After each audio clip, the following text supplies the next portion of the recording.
Welcome back to our channel English Tutor. Today we will do chapter 6 of 8th class Honeydew book. This is Jodie's fawn.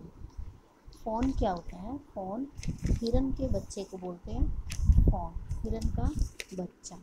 तो ये उसकी story है। This is Jodie's fawn. देखो, पढ़ने से पहले chapter की स्टार्टिंग में क्या है, जैसे हमें घर में कई बार चोट लग जाती है तो हम उसके लिए रेमेडी, कोई इलाज घर का ही देखते हैं। तो ऑथर ये पूछता है, जब आपके घुटने पर कट आ जाए या आपकी बाजू पर कोई कुछ जलने का निशान आ जाए या आपको मधुमक्खी काट ले, तो क्या आप उसके लिए डॉक्टर के पास जाते हैं?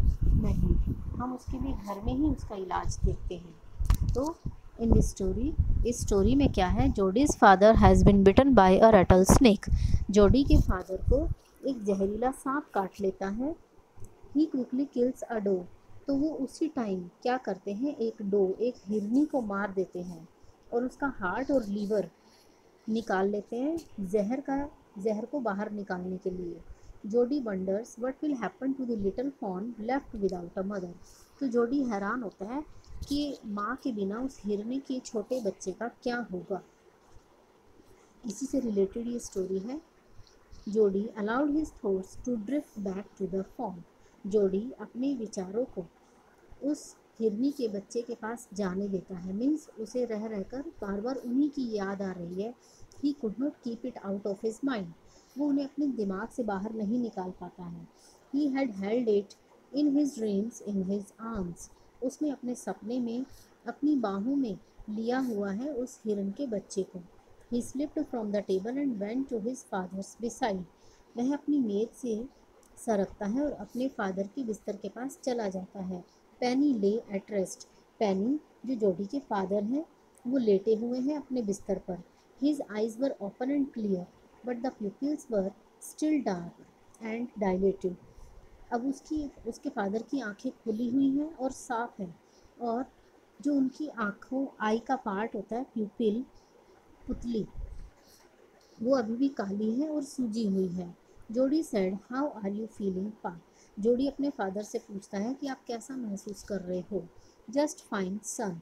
Old death has gone thieving elsewhere but was not it a close shave. तो वो कहते हैं, बेटे मैं तो बिल्कुल ठीक हूँ, पर जो मेरी मौत आई थी वो अब चली गई है। मतलब कि बिल्कुल बाल बाल बचने जैसा था। I agree.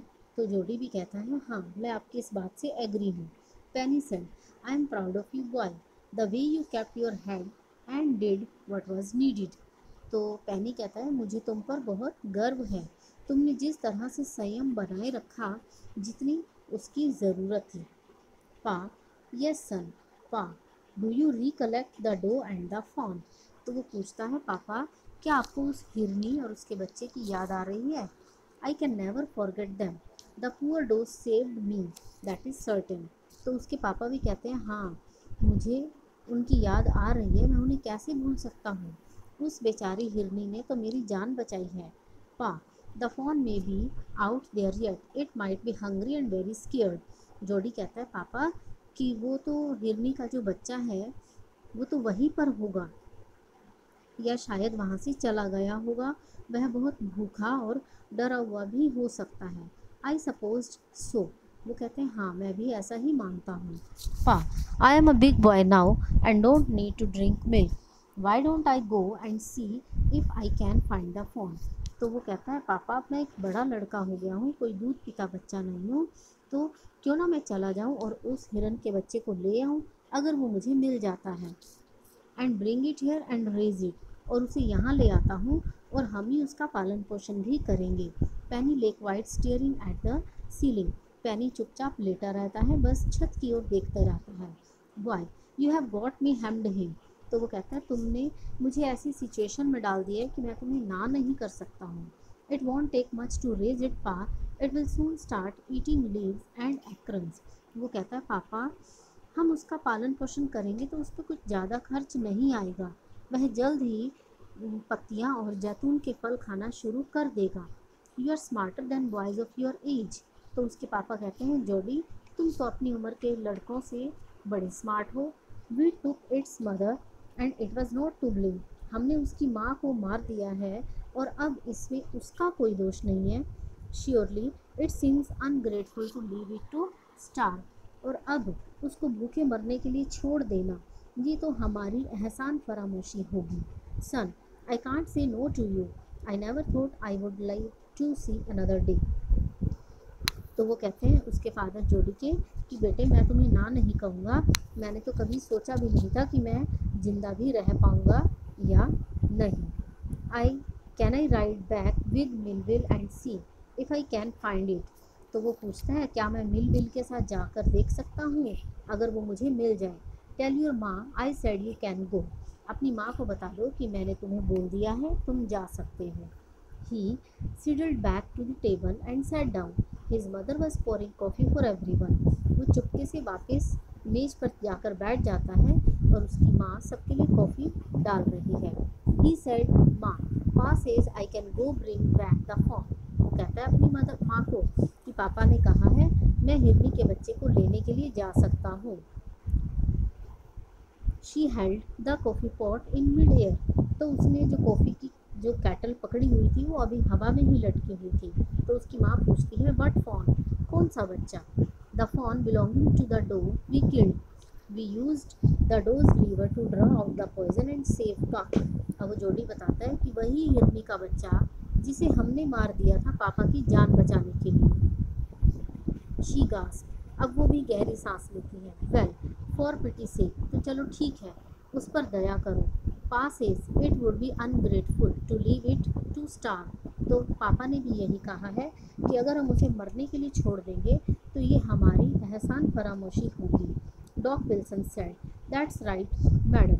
अब डॉक विल्सन भी कहता है मैडम ये ठीक है, इस दुनिया में nothing in the world comes quite free. इस दुनिया में कुछ भी बिल्कुल फ्री में नहीं मिलता है। The boy is right and his daddy is right. लड़का और उसके पापा दोनों सही कह रहे हैं। Millville said He can ride back with me. I will help him find it. Millville ने भी कहा है कि वह मेरे साथ घोड़े पर सवार होकर जा सकता है और उसे ढूंढने में वह मेरी हेल्प भी करेगा। She sat down the pot helplessly. अब उसने उस टी पोट को, कॉफ़ी के पोट को नीचे रख दिया। Well, if you will give it your milk, we have got nothing else to feed it. तो उसने कहा कि ठीक है अगर तुम अपने हिस्से का दूध उसे दे दोगे तो हमारे पास उसे खिलाने को और कुछ नहीं है। Millwheel said come on boy we have got to get riding.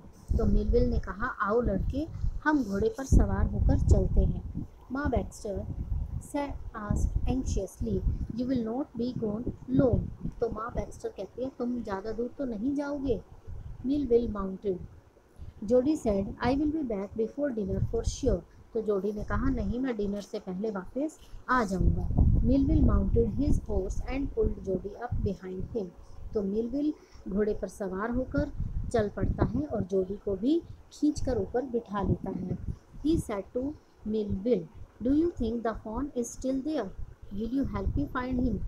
तो उसने मिलविल से कहा कि आपके ख्याल से हिरनी का बच्चा क्या अभी वहाँ होगा, क्या आप मेरी हेल्प करोगे उसे ढूंढने में। We'll find him if he is alive. तो वो भी कहता है मिलविल अगर वो ज़िंदा होगा तो हम उसे ढूंढ लेंगे। How you know it is a he. तो वो कहते हैं तुम्हें कैसे पता चला कि वो मेल हिरन होगा। The spots were all in a line on a doe fawn passes the spots are every which way. तो वो बताता है कि उसके पापा ने उसे बताया था कि उसके शरीर पर जो सारे स्पॉट्स होते हैं धब्बे वो एक सीध में हैं तो वो मेल होगा, और अगर इधर उधर बिखरे हुए हैं उसके शरीर पर धब्बे तो वो फीमेल होगा। First part is over.